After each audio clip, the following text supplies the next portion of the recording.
30 روزے ہیں, زکوٰۃ اور حج مالداروں پر ہے. نماز ہماری بیس ہے, نماز کے بغیر معاشرے کی بنیاد نہیں بن سکتی. کسی حال میں بھی نماز معاف نہیں ہو سکتی.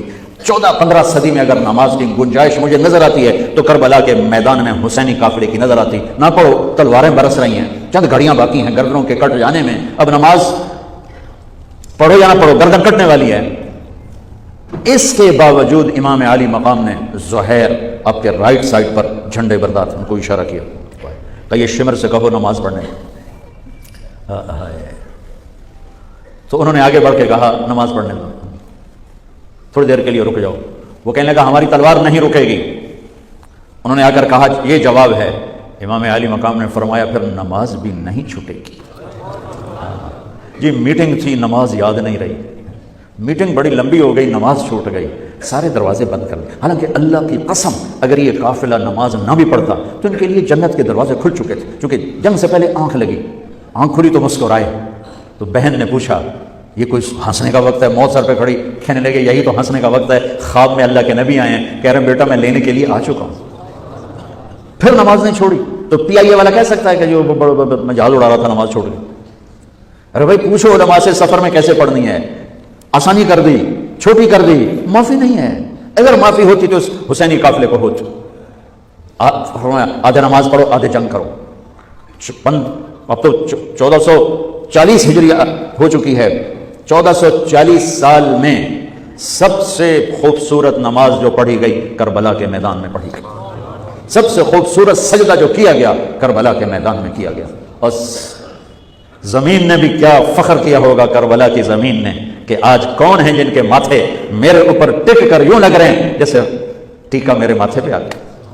جب سبحان رب الاعلیٰ کی صدا گونجی ہوگی تو زمین کی ساتویں پہ بھی ٹھنڈی ہو گئی ہوگی.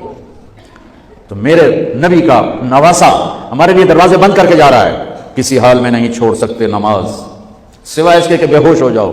چلو ٹھیک ہے, اس کے علاوہ نہیں چھوڑ سکتے. لیٹے لیٹے پڑھو, نہیں اٹھ سکتے لیٹے پڑھو, آنکھوں کے اشارے سے پڑھو, چھوڑ نہیں سکتے ہو. آدھوں نے نماز پڑھی, آدھوں نے جنگ کی, پھر آدھوں نے نماز پڑھی اور سب نے جنگ کی, اور عصر میں سب نیزے پہ چڑھ چکے تھے. عاشق کا جنازہ ہے, ذرا دھوم سے نکلے, محبوب کی گلیوں سے ذرا گھوم کے نکلے. ہمارے دفتروں میں, بازاروں میں, گھروں میں نماز زندہ ہو جائے. روزہ تو سال کے بعد آئے گا, بیمار ہے تو چھٹی, مسافر ہے تو چھٹی بعد میں رکھ لینا. زکوٰۃ پیسے والے پر ہے, حج پیسے والے پر ہے. ایک نماز ایسا فریضہ ہے جس کے لیے میرے رب نے 700 دفعہ قرآن کو ہلا دیا ہے. نماز نماز, کبھی لفظ صلاۃ کے ساتھ, کبھی اور الفاظ کے ساتھ. 700.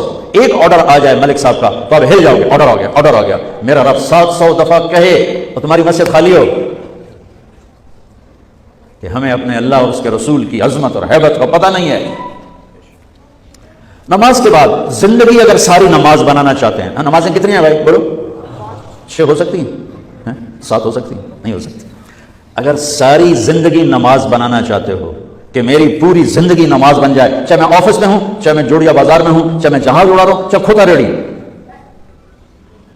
ایک حدیث سناتا ہوں, صرف ایک حدیث. اس ایک حدیث پہ عمل ہو جائے تو ساری زندگی عبادت بن جائے گی, ساری زندگی بندگی بن جائے گی. میرے نبی نے فرمایا اربع اذا کانت فیک, کہ میری امت 4 باتیں لے لو. میں قربان جاؤں, میرے نبی بڑے بڑے وظیفے نہیں بتاتے تھے, اپنی امت کو مشقت میں ڈالنے سے بچتے تھے. چھوٹے چھوٹے وظیفے بتاتے. ایک صحابی ہے, یا رسول اللہ تنگی ہے رزق کی, کوئی وظیفہ بتائیں.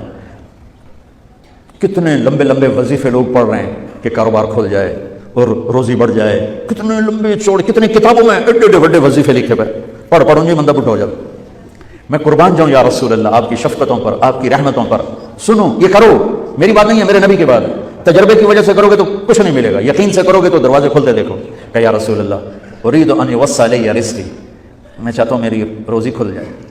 تو آپ نے کہا ادم علی الطہارہ يوسع عليك رزقك, تو باوضو رہا کر تیرا رزق کھل جائے. کوئی زور لگتا ہے وضو؟ تمہارے یہاں تو سردی ہوتی کوئی نہیں کہ بھائی ٹھنڈا پانی ہے کیسے وضو, یہ تو ہمارے لیے مسئلہ ہے کہ بھائی ٹھنڈا پانی ہے کیسے وضو کرو. وہ ہمارے گاؤں کا مراسی مجھے مل گیا, میں نے کہا چل نماز پڑھے. نہیں جی میاں جی سردی بڑی, نہ لے جاؤں سردی بڑی.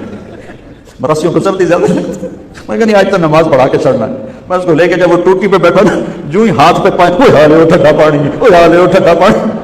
تو ہمارے لیے تو یہ مسئلہ بھی نہیں کہ ٹھنڈا پانی.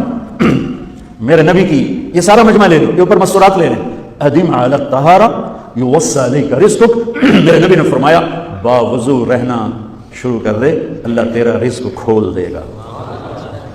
اب یہ اللہ رسول کی آپس کی بات ہے، تو میری بات ہوتی تو دیوار پہ مار دو، تجربہ کرو۔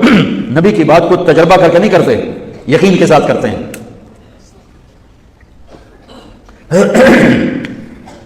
ادم علی الطہارہ یوسع علیک رزقک، باوضو رہا کر۔ اچھا، باوضو رہنے کے اور فائدے، اللہ پیار کرتا ہے، شیطان ڈرتا ہے، اور وضو ہوگا تو نماز آپ ہی پڑھ جائے گی، چلو یار وضو ہے 4 فرض ہی پڑھ لوں گی۔ ایک دفعہ شیطان آیا ہمارے نبی سے ملنے، تو آپ نے اس سے پوچھا تیرے دشمن کتنے؟ کہنے لگا 15۔ آپ نے فرمایا کون کون ہے؟ کہنے لگا پہلا تو تھوڑا ہی نمبر ہے، پہلا نمبر تو تھوڑے نال میرا لگو ہے۔ پھر کہنے لگا وہ مسلمان جو 24 گھنٹے باوضو رہتا ہے وہ میرا بڑا دشمن ہے۔ جو باوضو رہتا ہے اور باوضو سوتا ہے، ایک فرشتہ اس کے لیے بندگی کا ثواب لکھتا رہتا ہے۔